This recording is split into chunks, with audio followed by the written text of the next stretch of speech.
intenta dar amor a personas que necesitan y que hoy no lo tienen, pero además genera otro tipo de sentimientos porque habla de muchas personas que están deseosas de poder hacerlo y que esperan muchísimo tiempo para poder hacerlo. Estamos hablando de casos de adopción, de convocatorias que se hacen públicas y que llevan a un aluvión de personas interesadas en adoptar. Pero además también nos muestra la cantidad de falencias que hay en el sistema de adopción en nuestro país con respecto a los niños mayores, más grandes, niños con algún problema, una discapacidad, lo complicado que es para esos chicos encontrar una familia, lo largo que son los procesos, las esperas, toda la parte burocrática. Bueno, realmente hay como muchas dudas y preguntas con respecto al sistema de adopción en nuestro país.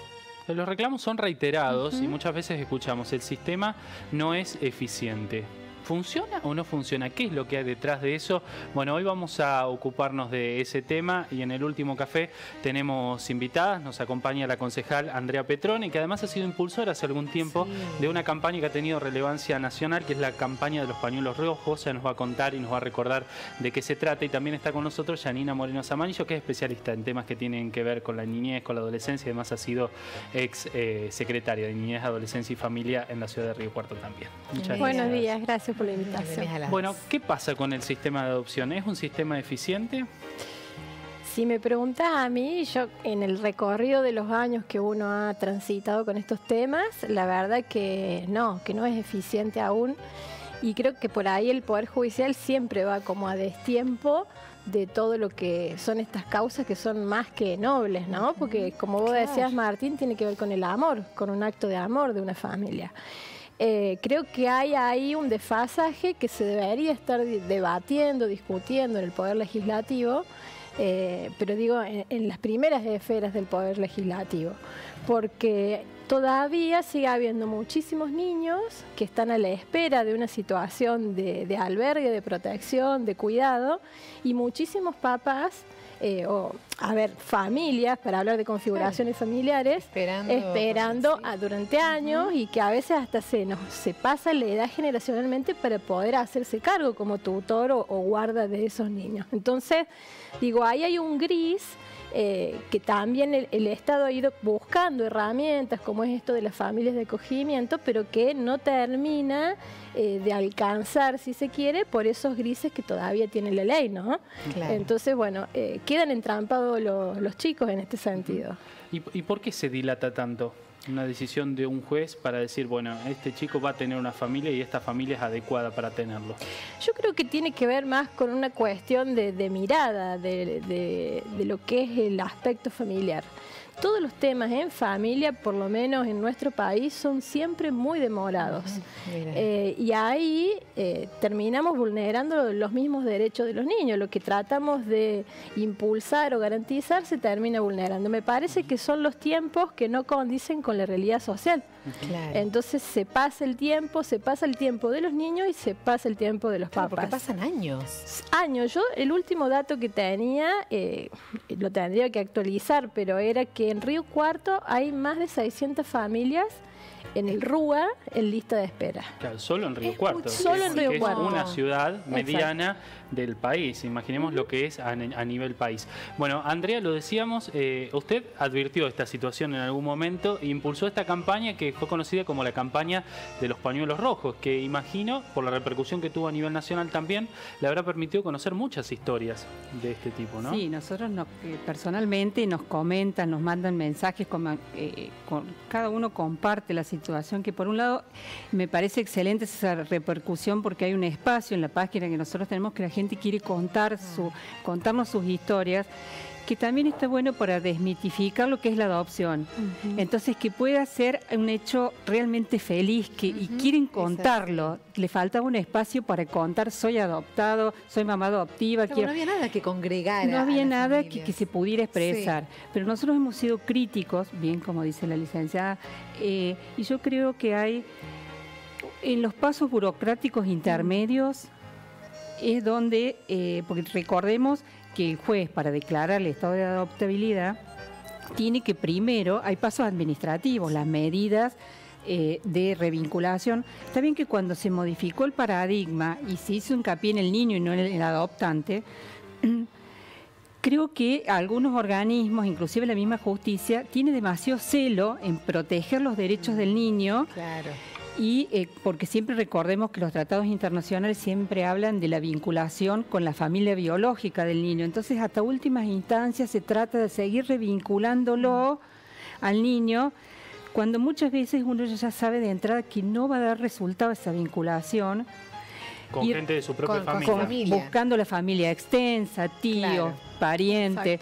Se busca, y eso va llevando plazos, que se van renovando esas medidas, y pasan muchas veces años en donde no se define esa situación para recién pasar a la justicia. Entonces ahí ya tenemos un paso muy lento. Claro, estoy pensando, vos decís, pasan años. Imagínate lo que son esos años para ese niño, por ejemplo. Sí, es la vida, para un niño es la vida. Sí, que además tiene un plazo, porque a los 18 años el Estado ya deja de velar por él. Y hemos conocido casos que son realmente tan tristes, de chicos que están a punto de cumplir los 18 años y que salen a escribir una carta y la publican en un diario pidiendo que alguien los adopte, porque se quedan sin nada en la vida, sin el reparo del Estado y sin una familia que los haya podido adoptar. Es real eso. Como, disculpa la interrupción, pero como todo tema sensible, lo que genera es como, lamento decir esta palabra, pero un mercado paralelo del tema.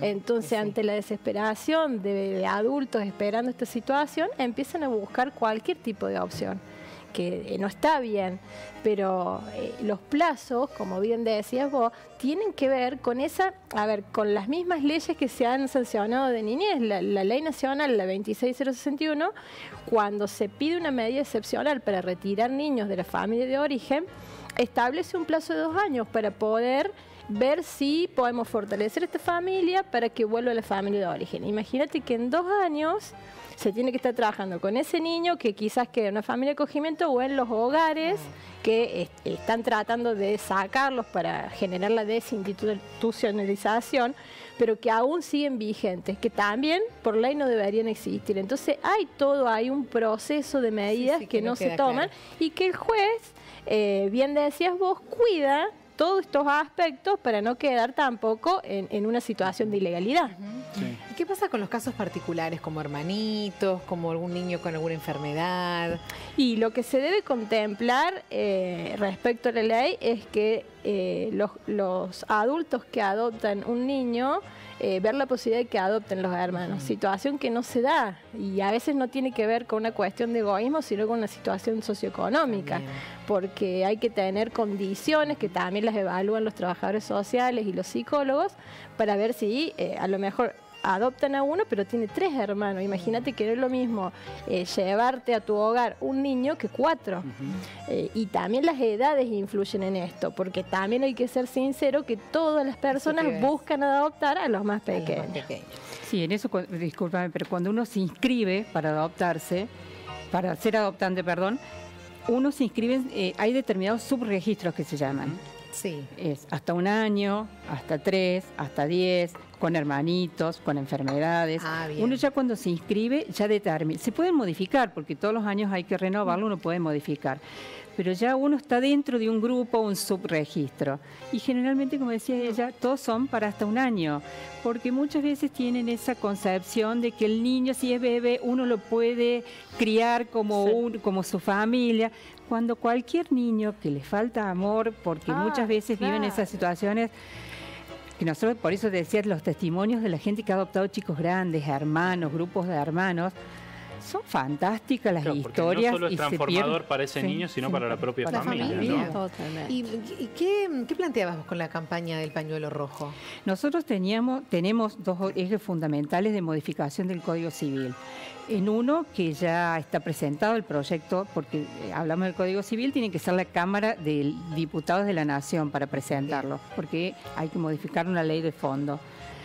Dividimos en 2 el proyecto. Por un lado recordemos que hay una prohibición en el Código Civil que establece que no se puede, está prohibida la adopción directa, que yo diga, quiero, porque te conozco, pues sos un familiar, una tía, quiero que me críes a mi hijo y que lo adoptes. Está prohibida. Como decía bien, porque eso llevó a venta de bebés, a que se hiciera pasar con el nombre de otro y que se lo dejara. Hubo poniendo en riesgo hasta el propio derecho a la identidad. Sí, muchos ilícitos, entonces se prohibió. Nosotros lo que pedimos, porque los jueces hemos encontrado que en muchas provincias están fallando, dando lugar a excepciones. Nosotros establecimos a través de la vía excepcional que el juez pueda decidir quién va a ser el adoptante en base a que hay un vínculo previo, si hay un vínculo biológico o afectivo. Como decía, todos conocemos o hemos escuchado de que una mamá no puede criarlo, se lo deja a la abuela. Sí. En este momento, por la ley, esa abuela no puede adoptarlo, porque está prohibida esa decisión directa. Bien. Nosotros lo que establecemos es que si hay un vínculo previo, afectivo, familiar, o que el juez considere que esa persona es la mejor y puede hacer un lugar en la lista del RUA y otorgar la adopción. Eso ya está presentado en el Congreso. Y la otra modificación que nosotros sostenemos, que es más complicado porque entran en juego todo el tema del aborto, de los pañuelos, como hay tantos pañuelos ahora en la actualidad y posiciones, que establecemos que la mamá desde el momento del embarazo ya pueda manifestar su voluntad de dar un niño en adopción. Como está la ley en este momento, la mamá tiene que pasar el embarazo, que muchas veces lo pasan solas, todo el embarazo, tener el niño, esperar 45 días, que es el periodo de puerperio, y recién ahí manifestar su voluntad. Bien. Nosotros lo que establecemos es que esté regulado ese proceso a través del juez, que durante el embarazo ya pueda manifestar que ese niño lo quiere dar en adopción. Entonces puede haber un acompañamiento, primero controlado por el juez todo el proceso, y están los tiempos establecidos también en el proyecto, que se puede arrepentir como corresponde, como está en la ley, pero se la acompaña en ese proceso. Porque hay muchos proyectos dando vuelta de acompañar a la mamá embarazada, pero nunca cuando la mamá quiere entregar en adopción el niño. Y hay que acompañarla. Nosotros nos hemos encontrado con muchísima gente que manda mensajes particulares diciendo, quiero darle una adopción. Es otra opción más que le estamos dando a la mujer. La mujer que quiera tenerlo, la mujer que quiera abortarlo, la mujer que quiere darle en adopción. Está dentro de la libertad de la mamá. Nosotros lo que sostenemos es que se pueda acompañar en ese proceso y desde el embarazo ya pueda manifestar y los mecanismos judiciales comiencen a funcionar desde ese momento para que pueda darlo en adopción. ¿Y qué te cuenta la gente en esos mensajes que decís que recibieron de tantos lados?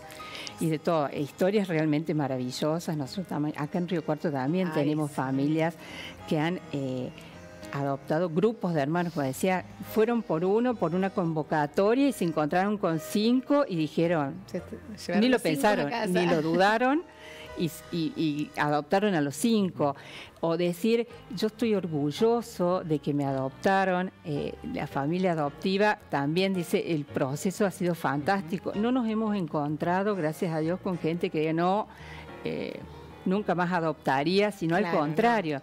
Pero tenemos eso, el tema del atraso en los procedimientos. La mayoría de las experiencias que deben conocer son experiencias frustradas, ¿no? Frustradas, claro, en el sentido que no llegaron a la adopción, sino decían... Bueno, estaba pensando en eso, ¿no?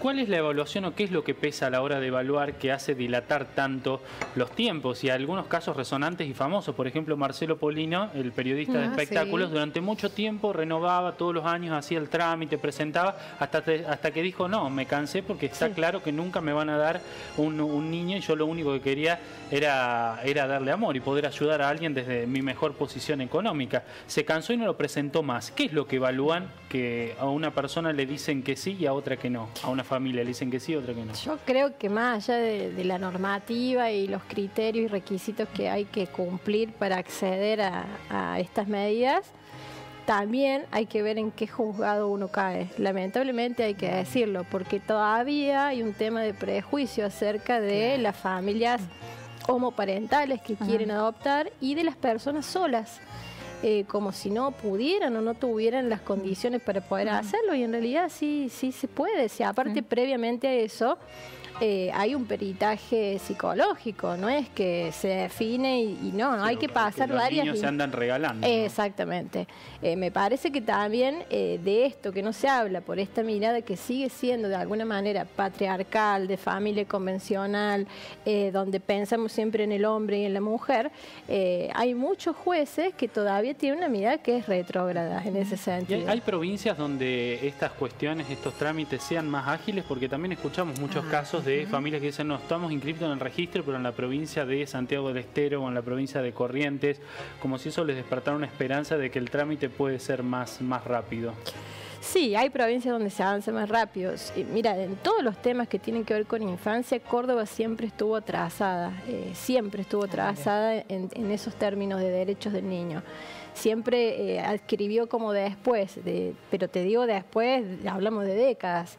Entonces, eso también va haciendo que haya un corrimiento de todos los derechos que tienen, sobre todo los niños, porque también en el Poder Judicial se pensaba siempre en términos del derecho del adulto. Y pasa hoy en causas familiares de donde se dice, bueno, el papá tiene, digo, en otras cuestiones, el papá tiene derecho a verlo, la mamá tiene derecho a verlo, y seguimos como con esa mirada adultocéntrica donde el niño viene después. Y en realidad, como bien lo decía Andrea, tiene que ver con tratados internacionales. Hay hasta una incorporación constitucional en nuestra Constitución. Nos falta, me parece, como socialmente, que avancemos en esos términos. Pero está muy burocratizado, entonces demoramos muchísimo tiempo. Y los chicos se hacen grandes, se hacen mayores de edad y se pasa el tiempo. Y quizás queden a la deriva de situaciones de desprotección porque no hay medidas para contener esa situación social. Sí. Como decía Martín, es muy triste esas noticias que uno escucha de esos adolescentes que piden por favor que alguien les dé una familia, ¿no? Llegar a esa instancia, que un niño tenga que pedir por favor. Exacto, porque en el fondo es una cuestión de amor. Claro, no es más que eso. Digo, está pidiendo por favor. Exacto, de poder acompañar nosotros desde cada lugar donde estemos para que eso se facilite, se agilice. Si uno no está buscando más, que ese niño tenga una situación de protección y cuidado. ¿En qué instancia se abren las convocatorias así públicas? En realidad, en Río Cuarto, ¿cómo que casos? ¿En qué casos se abre? Viste que como también que es noticia. no siempre hay acá en Córdoba no hay convocatorias Claro, públicas. Acá no, en Córdoba no, Claro, pero por eso. Lo que tenemos nosotros, que también ahí hay, como vos decías, ir a los registros, porque si funciona correctamente el sistema, uno se inscribe primero en el lugar que corresponde. Sí. Nosotros acá, en la circunscripción de Río Cuarto, el equipo técnico acá. Exacto. Después de todos los, yo digo, a un papá o una mamá biológica, no le hacen ningún examen, no le dicen nada. Cualquiera puede ser papá o mamá biológica. A los que se inscriben, de todo. Sí. nos piden desde estado patrimonial, antecedentes. Primero hay que llenar todos esos requisitos. Después te tienen que dar lo que nosotros llamamos normalmente el apto, si no es que ellos se considera que si el proyecto de familia es viable o no. Bien. Que eso depende de Córdoba, del equipo técnico de Córdoba. Entonces ellos, a través de entrevistas, que son aproximadamente 5, con asistentes sociales, con psicólogos, a uno le dan el apto. Y ahí estaría en condiciones de que sus carpetas, cuando sale un caso surge en un juzgado, se declara el estado de adoptabilidad de un niño, el plazo es muy rápido, le establece 10 días al juez para que pida al equipo técnico esas carpetas que ya están aprobados y el juez elige a través de las entrevistas a cuál de esa familia. Pero también, una vez que uno tiene un apto en la provincia, ya se inscribiría en el registro nacional, entonces uno tendría que ir por cada provincia. Ya estás en el registro de... Uno ya estaría en el registro nacional, pero el problema que tenemos, y que corresponde a muchas provincias porque nos han comentado lo mismo, que es difícil llegar a los aptos, porque es complicado hacerle a todo el mundo todas las entrevistas, entonces se van haciendo además, de acuerdo a los... Eso lo tenés que renovar de forma anual. Claro, no, pero la renovación es la voluntad de que quiero estar en el registro. Bien. De seguir permaneciendo. De seguir permaneciendo, o que yo puedo cambiar. A lo mejor me había anotado para bebé y ahora digo, no, me voy a anotar para más grande. Eso se modifica una vez al año. Bueno, pero el apto te lo dan una vez. Claro. Yo te preguntaba de las convocatorias públicas, vos decís que acá en Córdoba no existen, pero existe. En otras provincias sí. ¿En qué instancia? O qué... Cuando ya, como te decía, el juez pide, es para un grupo de hermanos. ¿Quién está aprobado su carpeta para grupos de hermanos? Bien. Y a lo mejor encuentra que nadie en esa provincia. Está, perfecto. Cuando se agotan los registros de la provincia, porque uno está provincial, puede ser un juez de Río Tercero, un juez de cualquier lado, puede tener mi carpeta. Yo hace muy poco que he tenido el apto, después de 7 años de estar inscripta, recién ahora me lo hicieron. Qué increíble. Mi carpeta estaría a disposición de los jueces. Entonces, cuando se agota, no, a lo mejor hay un niño con una grave discapacidad, que es uno de los subregistros, no hay nadie. que muchas veces uno cuando que ve es una las limitante convocatorias, sumamente general, Me con imagino, discapacidad. generalmente son los ¿Y qué pasa con discapacitados el- graves. Sí. Con la edad O de los los grandes. adoptantes, ¿es un limitante también? No, en principio ahora se modifica. Antes había un tope, 50 sí. años, pero No, porque se pienso, modifica. si te demoran 7 años en darte el app de una persona, Claro. que a lo mejor es adulta, dice, bueno, estoy trabajando ¿Qué bien, me pasa, acomodo, mucho? y se me pasa la edad que con la que Bueno, puedo- vos decías de Polino y Polino dijo que no también por eso. Sí, por la edad. Porque ya está Por más la edad. grande. Y sí, porque ya uno sí. termina siendo abuelo de sus hijos. claro, Y hay es que verdad. tener registro de esa realidad, de la capacidad de uno para cuánto tiempo de más o menos de vida tiene Sí, sí. para poder Es real acompañar. eso. Si no lo Y por volvés. eso en ese momento, cuando se agotan las posibilidades, se hacen las convocatorias públicas, que realmente yo cada vez que las veo parece Ay. como una oferta de... Son realmente Sí, lamentables. sí. Tendrían que funcionar los mecanismos antes Sí, para acá que no siempre- llegar a ese extremo. Sí. En adolescentes Sí. o bueno, O chicos con graves discapacidades, discapacidades. o muchas veces, a mí me ha pasado en que hay una convocatoria y te piden exclusivamente, por ejemplo, tener acceso a una obra social importante porque ya es un requisito, porque tiene una grave discapacidad, necesita una operación determinada, se van limitando, se van Claro, cada vez se va acotando, cerrando más el- se va cerrando, entonces quedan dando vuelta en el sistema, esos niños lamentablemente se les pasa su vida y a los 18 años no se los puede contener más el Estado. Sí. No, y además otra cuestión para revisar, que bueno, quedará para otra oportunidad que seguramente las volveremos a invitar, pero tiene que ver con las consecuencias psicológicas y de reinserción social de una persona de un niño que ha pasado toda su vida sin poder encontrar una familia, sin poder llevar adelante un proceso de identidad, de identificación con alguien, de construcción de su propio yo con los otros. Bueno, debe ser también toda Sí, una es muy materia pendiente por sensible. delante. Y para una, esas Martín, personas. te agrega una situación afectiva de abandono, de sentimiento de abandono, Sensacional. que es el peor de los sentimientos del humano. Entonces, está abandonado hasta por el Estado Sí, en ese sentido. increíble. Bueno, muchas gracias a las No, gracias a por ustedes. escucharlas. Gracias.